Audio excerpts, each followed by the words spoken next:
ഒരു നിമിഷം, ഈ കാണുന്ന ആയുധത്തിൽ നിന്ന് രക്ഷപ്പെടണമെങ്കിൽ വടിവാളോ തോക്കോ അല്ലെങ്കിൽ ഏതൊരു കായികത്തിന്റെ ബലവും ഒന്നും നിങ്ങളുടെ മനസ്സൊന്ന് വിചാരിച്ചാൽ മാത്രം മതി.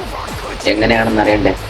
ടീം ഡി എന്നൊരു ചൈനീസ് സിനിമയിലെ സീനാണിത്. ഇതിലെ വിചിത്രമായ ആയുധത്തിന്റെ പേരാണ് മോ ലൂൺ അഥവാ സോൾ ട്രാപ്പിംഗ് വീൽ. ഇത് വെറും ഒരു ഇരുമ്പ് ചക്രമല്ല, ഒരാളുടെ ആത്മാവിനെ വരെ തളച്ചിടാൻ പറ്റുന്ന ഒരു മന്ത്രവാദി ആയുധമാണ്. ഇവിടെയാണ് ഈ ആയുധത്തിന്റെ പ്രത്യേകത. ഈ ആയുധം പ്രവർത്തിക്കുന്നത് നമ്മുടെ ഉള്ളിലെ ദേഷ്യം കൊണ്ടാണ്. നമ്മൾ എത്രത്തോളം ദേഷ്യം പ്രകടിപ്പിക്കുന്നോ അത്രത്തോളം ഈ ആയുധം മുറുകിക്കൊണ്ടേയിരിക്കും. നിങ്ങൾ കണ്ടില്ലേ, അയാൾ എത്രത്തോളം ദേഷ്യപ്പെടുന്നു അത്രത്തോളം ആയുധം അയാളെ വരിഞ്ഞു മുറുക്കിക്കൊണ്ടേയിരിക്കുകയാണ്.